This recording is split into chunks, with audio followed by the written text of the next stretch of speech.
사랑하는 성도 여러분, 우리 주 예수 그리스도 부활하셨습니다. 믿으시죠? 예, 기억하시죠? 우리가 지난주에 교회력에 따라 부활주의를 지켰습니다. 우리는 깊이 기억하며 또 감사함으로 고백합니다. 무엇을요? 우선 그리스도께서는 우리 죄를 위한 희생제물이 되사 십자가에서 죽임 당하셨습니다. 우리는 그 사실에 감사하고 감격하죠. 그러나 그분은 죽음에 머물러 계실 수 없는 순전하고 의로우신 하나님의 아들이십니다. 그랬기에 그리스도께서는 장사된 지 사흘 만에 사망권세 깨트리고 부활하셨습니다. 그래서 이제 누구든지 우리 주 예수 그리스도, 부활하신 그리스도를 의지하는 자마다 죽음의 지배 아래 묶여있지 않습니다. 요한복음 6장에서 우리 주님 이런 말씀하셨어요. 진실로 너희에게 이르노니 믿는 자는 누구를 믿는 자는요? 우리 주님 믿는 자는 영생을 가졌나니. 믿으십니까? 우리 주님 안에서 우리 영생 가졌어요. 이미 그리스도를 믿는 자마다 이미 죄와 사망의 권세 이긴 자들이 되었습니다. 믿으시죠? 그런데 또 하나 놓치지 마셔야 될 게 있어요. 그리스도 안에서 얻은 영생이 온전하게 이루어지는 것은 지금 우리가 살아가는 이 땅, 현재가 아닙니다. 그리스도 안에서 얻은 영생이 온전하게 성취되고 완성되는 날은 바로 우리 주 예수 그리스도께서 재림하시는 날입니다. 그런즉 진정한 믿음을 가진 교회는 그리스도의 부활에 대한 믿음에 멈춰 있지 않습니다. 자, 여쭤볼까요? 부활하신 우리 그리스도 어디 계십니까? 그렇죠? 제 누님이 말씀드린 것처럼 내 안에 계세요. 이단입니다. 아멘 하시면 안 돼요. 여기서 수많은 이단 나왔습니다. 혼동하시면 안 돼요. 우리 주님이 내 안에 계신 게 아니라 부활하사 승천하시고 어디 가셨어요? 하나님 보좌 우편에 계시죠. 저리로서 그곳으로서 이해하시겠어요? 여기서 수많은 이단이 나왔어요. 아니 목사님, 그럼 우리 주님 나와 함께 안 하세요? 우리 주님이 어떻게 나와 함께 하시는 거예요?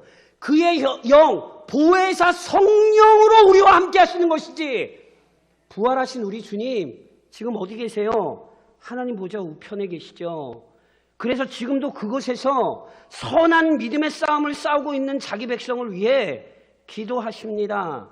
그리고 하나님께서 작정하신 때에 절이 바로 그곳에 계신 하나님 보좌 우편으로부터 산자와 죽은 자를 심판하기 위해 재림하십니다. 그래서 잊지 마셔야 돼요. 부활을 믿는 교회는 그리스도의 재림도 믿습니다. 그리스도의 죽음에 대한 믿음과 그리스도의 부활에 대한 믿음이 절대로 단절될 수 없듯이 그리스도의 부활에 대한 믿음과 그리스도의 재림에 대한 믿음 역시 함께 소유하는 것입니다. 참된 믿음을 가진 교회는 그리스도께서 재림하시는 그날, 그리스도께서 부활하신 것처럼 우리 역시 영광 중에 부활하게 된다는 사실을 소망하며 오늘을 살아가는 것입니다. 그래서 부활신앙은요, 재림신앙으로 반드시 확인해야 되는 거예요. 그래서 오늘 저와 함께 이 본문을 살펴보시는 거예요. 본문은 우리의 신앙과 관련된 아주 중요한 영광스러운 교리를 가르치고 있지요. 사랑하는 성도 여러분, 우선 기억하십시오. 그리스도께서는, 우리 주 예수 그리스도께서는 온 인류의 심판자로 재림하십니다. 아담의 범죄 안에서 온 인류가 죄와 사망의 권세에 매이게 되었죠. 그래서 성경은 의인은 없나니 하나도 없다고 선언한 것입니다. 그런즉 만일 하나님께서 온 인류에게 엄정하고 공의로운 심판만 적용하셨다면 누구도 영원한 형벌을 면할 자가 없습니다. 그러나 거룩하고 공의로우신 하나님께서는 또한 은혜로우시며 자비하신 분이시죠. 그랬기에 하나님께서는 죄에 사로잡힌 인류에게 구원의 은혜를 베풀어 주신 거예요. 요한복음 3장 16절 아시죠? 저랑 한번 같이 암송하시고 화면 보시며 한번 봉독하실까요? 하나님이 세상을 이처럼 사랑하사 독생자를 주셨으니 이는 그를 믿는 자마다 멸망하지 않고 영생을 얻게 하려 하심이라. 아멘이시죠? 이 성경의 말씀처럼 하나님께서는 죄인들을 구원하시기 위해 자기 아들을 구원자로 보내셨습니다.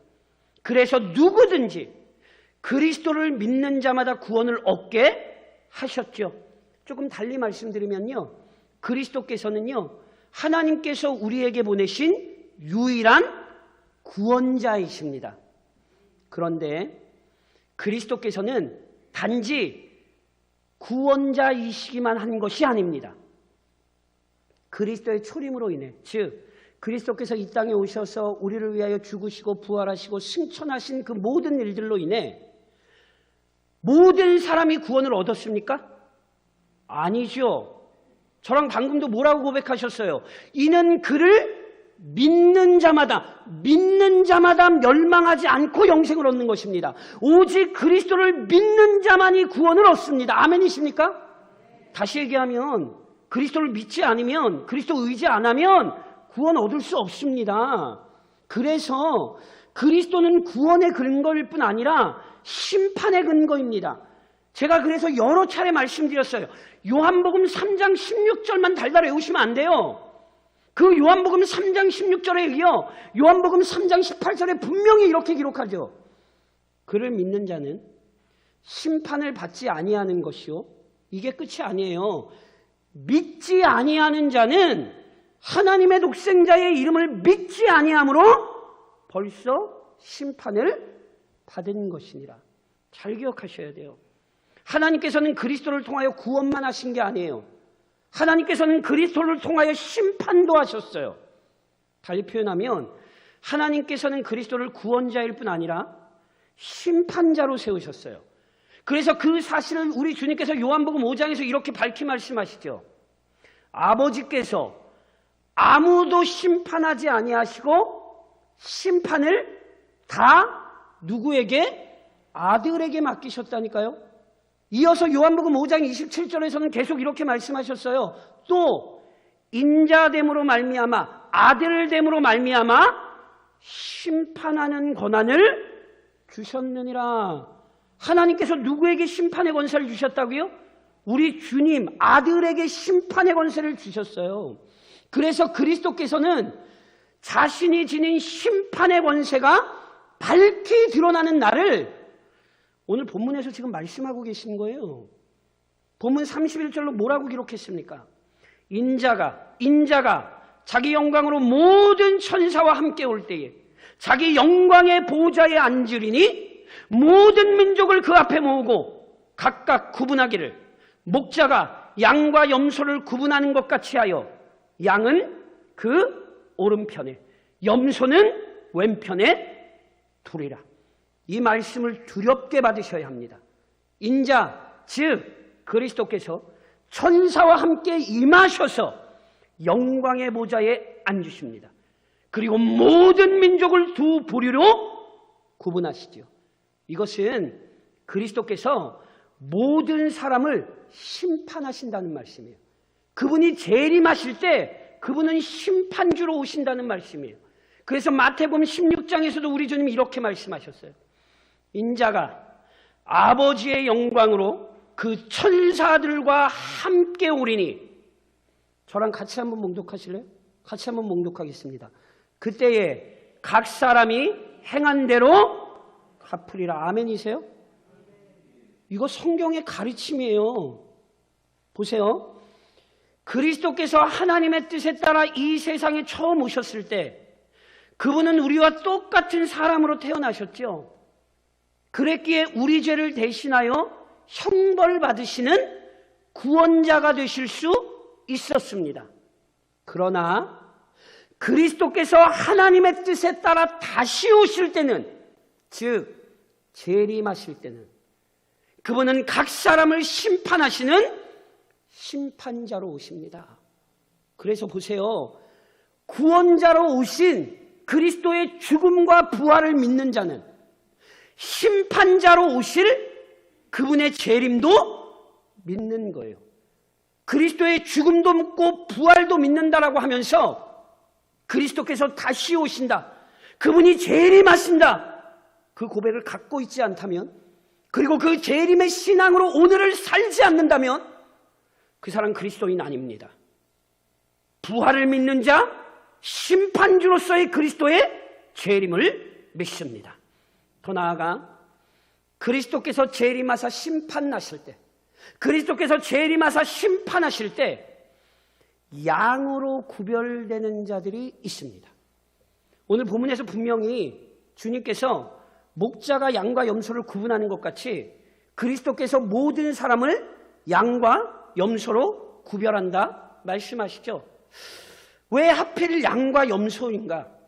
정확한 건 잘 모르겠습니다. 그런데 성경에서 양은 하나님의 백성을 상징하는 표현 중에 하나죠.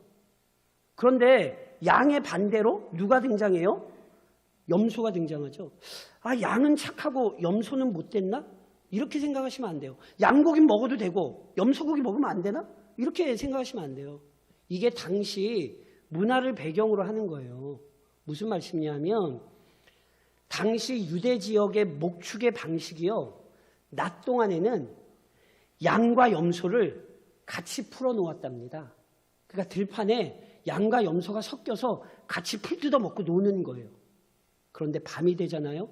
목자가 양과 염소를 각각 구별하여 각각의 우리에 들여보내는 거예요. 그러니까 이게 지금 무슨 얘기인지 기억하셔야 돼요. 지금은 의인과 악인이 섞여 있고 누가 누군지 잘 드러나지 않을 수 있어요. 그러나 반드시 우리 주님 오시면 구별해내세요. 그때는 분명히 하나님의 백성 의인과 악인이 구별되는 거예요. 본문은 바로 이 얘기를 하는 거예요. 더 나아가 우리가 주목해야 될 것은 의인 또는 영생을 얻을 자들로 구별된 양들의 특징이에요. 본문 34절에 이런 기록이 있어요. 그때에 임금이 그 오른편에 있는 자들에게 이르시되 내 아버지께 복받을 자들이여 나와 창세로부터 너희를 위하여 예비된 나라를 상속받으라. 보세요. 양으로 분류된 자들이 어떤 자들이죠? 아버지께 복 받을 자들이에요. 이렇게 우리말로 보면 앞으로 복을 받는 자들이다 이런 걸로 느껴지는데 아니에요. 원문은 완료 시제예요. 즉 정확히 말씀드리면 이미 복 받기로 결정된 자들 이런 뜻이에요. 심지어 그 계획이 언제 이루어졌어요? 창세로부터 복 받기로 예비가 됐어요. 이 구절의 의미를 이해하셔야 돼요. 구원을 얻는 것, 하나님의 복을 받는 것, 인간의 공로가 아니라 주권적인 은혜입니다. 양들이 양들로서 복을 받는 것이 그들이 잘했기 때문이 아니라 실은 하나님의 은혜로 그들이 구원의 은혜를 누린다. 이 얘기를 이렇게 출발로 시작하는 거예요. 그런데요, 본 비유에서 주목하셔야 될 것은 단순히 창세로부터 예비되었다. 이 이야기만 하지 않아요. 창세로부터 예비된 구원이 이들의 행함을 통해 실은 확인이 돼요. 그래서 본문 35절로 이런 기록이 있죠. 내가 줄일 때에 너희가 먹을 것을 주었고 목마를 때에 마시게 하였고 나그네 되었을 때에 영접하였고 헐벗었을 때에 옷을 입혔고 병들었을 때에 돌보았고 옥에 갇혔을 때에 와서 보았느니라. 그리스도께서 양들에게 뭐라고 말씀하시죠? 그 양들이 뭐 했대요? 우리 주님께서 어려움을 당했을 때 도왔대요. 그런데 이러한 도움은 직접적으로 그리스도를 만나 도왔다는 의미만은 아니에요. 본문 40절에 이런 말씀이 있잖아요. 임금이 대답하여 이르시되, 우리 주님이 대답하여 이르시되 내가 진실로 너희에게 이르노니 너희가 여기 내 형제 중에 지극히 작은 자 하나에게 한 것이 곧 내게 한 것이니라 하시고, 양들이 그리스도를 도왔다는 게 단순히 그리스도를 직접적으로 도왔다는 게 아니라 내 형제 중 지극히 작은 자, 즉 우리 주님 믿는 자를 도왔다는 의미입니다. 그래서 보세요. 여기서 양들이 행한 일이 어떤 것인가를 좀 바르게 이해하셔야 돼요. 그리스도께서 고통을 묘사하셨어요. 어떤 고통? 주림, 목마름, 나그네됨, 헐벗음, 병듦, 옥에 갇힘. 이게 뭔지 아세요? 이게 그냥 일반적으로 일어나는 일들을 얘기한 게 아니에요. 지금 예수님께서 말하신 고통은 그리스도의 형제로서, 즉 그리스도를 믿는 자들로서 받은 고난을 얘기하시는 거예요. 그러니 지금 우리 주님께서 양들을 칭찬하셨다라고 할 때 양들이 칭찬받았던 그 행위를 단지 불우 이웃돕기와 같은 선행으로 생각하시면 안 되는 거예요. 지금 여기 지금 양들의 행동은 복음을 위해 고난받은 자들을 도운 것이요, 그 복음의 고난에 동참한 거라고요. 즉 믿음의 행위라는 사실을 이해하셔야 돼요. 그래서 그 믿음의 행위의 결과 최후 심판대에서 우리 주님으로부터 영원한 상급을 허락받는 거죠. 그러니까 보세요. 본문은 우리에게 절대로 행위구원론을 가르치지 않아요.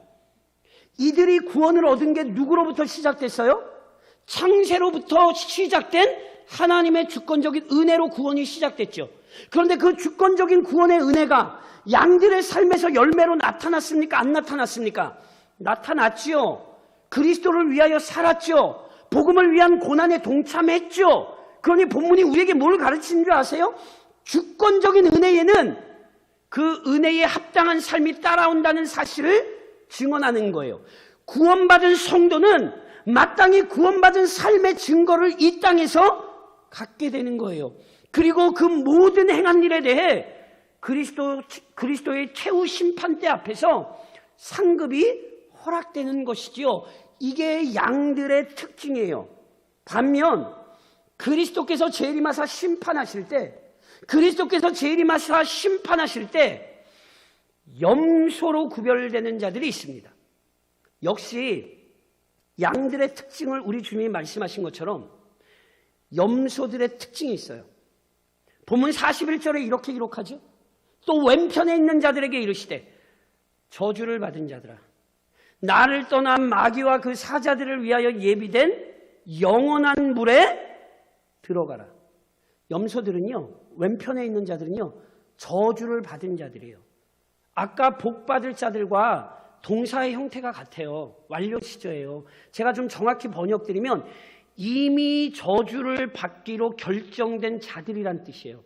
그러니까 이것을 혼동하시면 안 돼요. 제가 예전에 우리는 개혁교회입니다 시리즈 하면서 구원에 대해 말씀드리며 예정에 대해 말씀드리며 선택과 유기를 말씀드렸죠.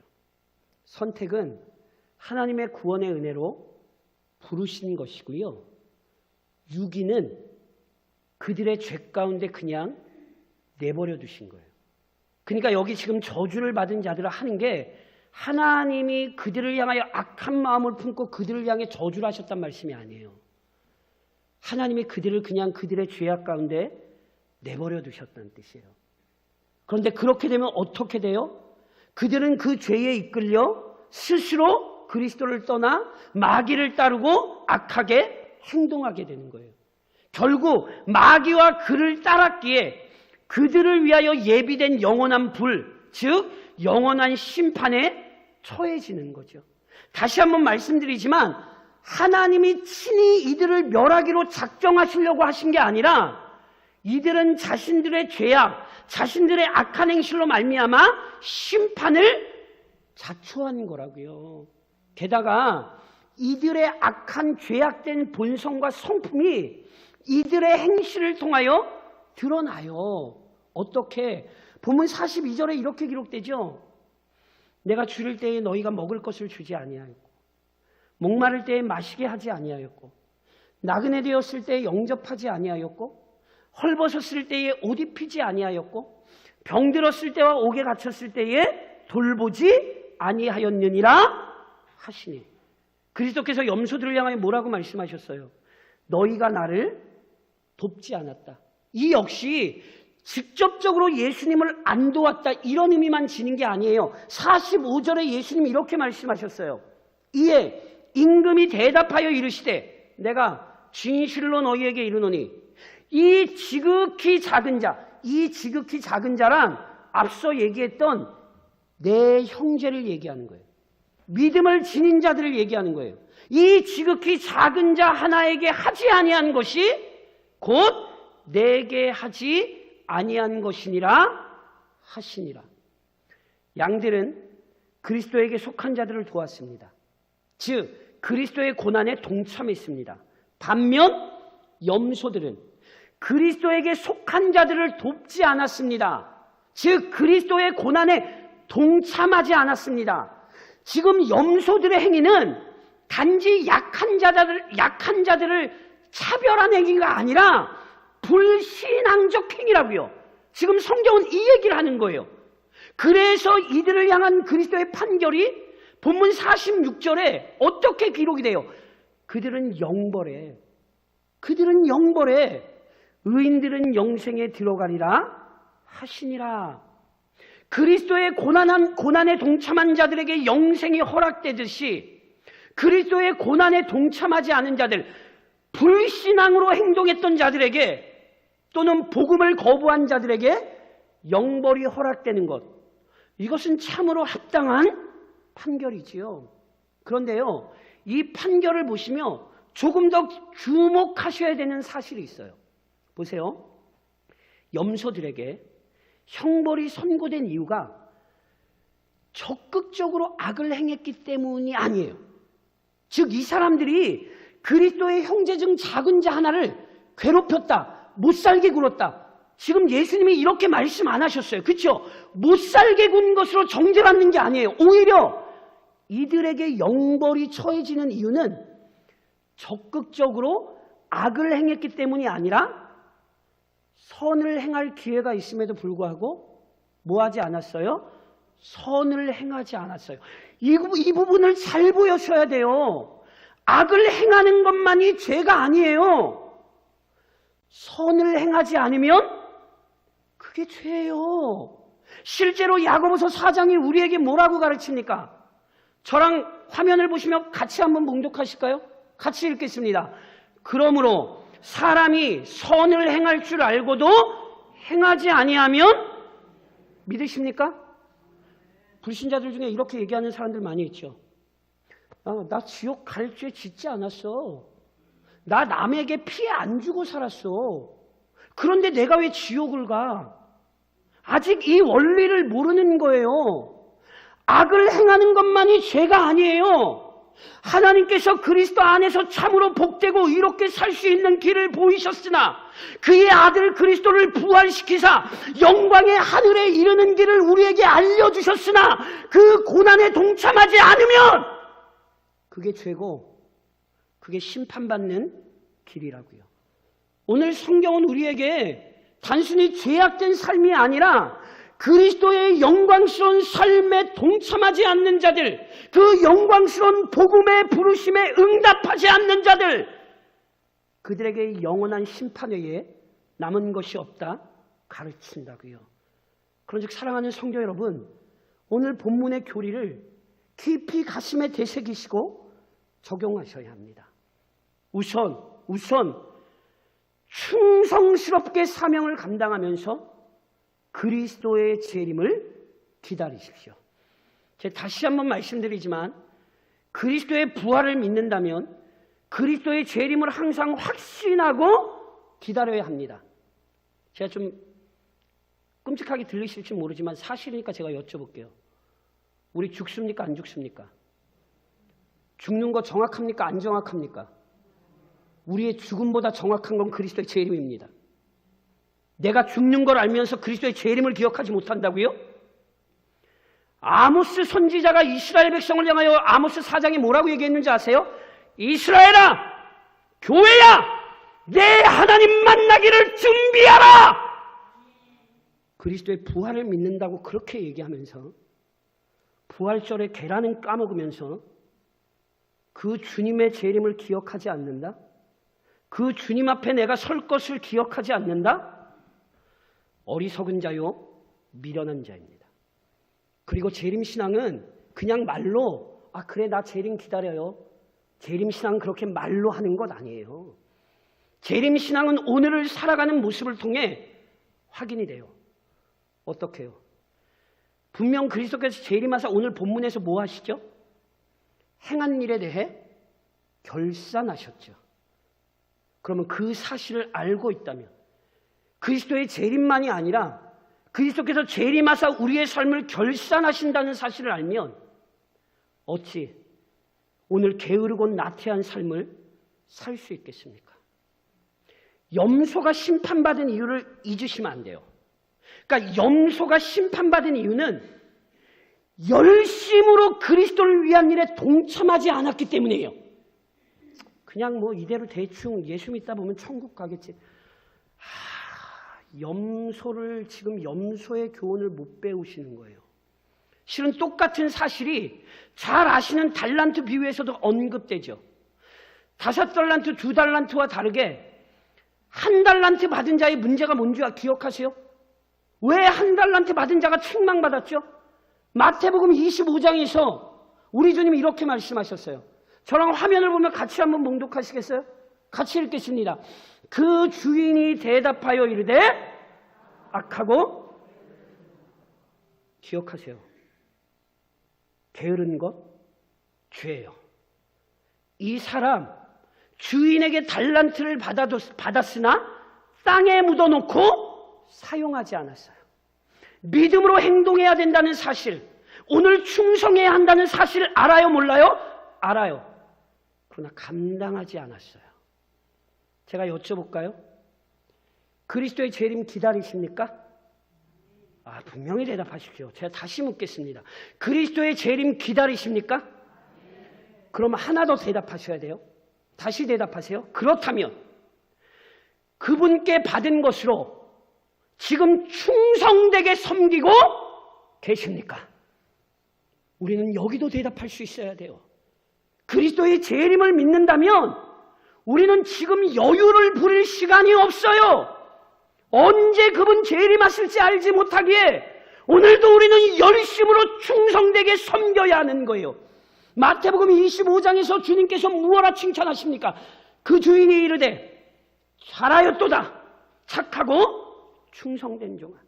내가 적은 일에 충성하였음에 내가 많은 것을 내게 맡기리니 내 주인의 즐거움에 참여할지어다 하고 참으로 재림을 기다린다면 우리는 오늘 충성스럽게 섬겨야 되는 거예요.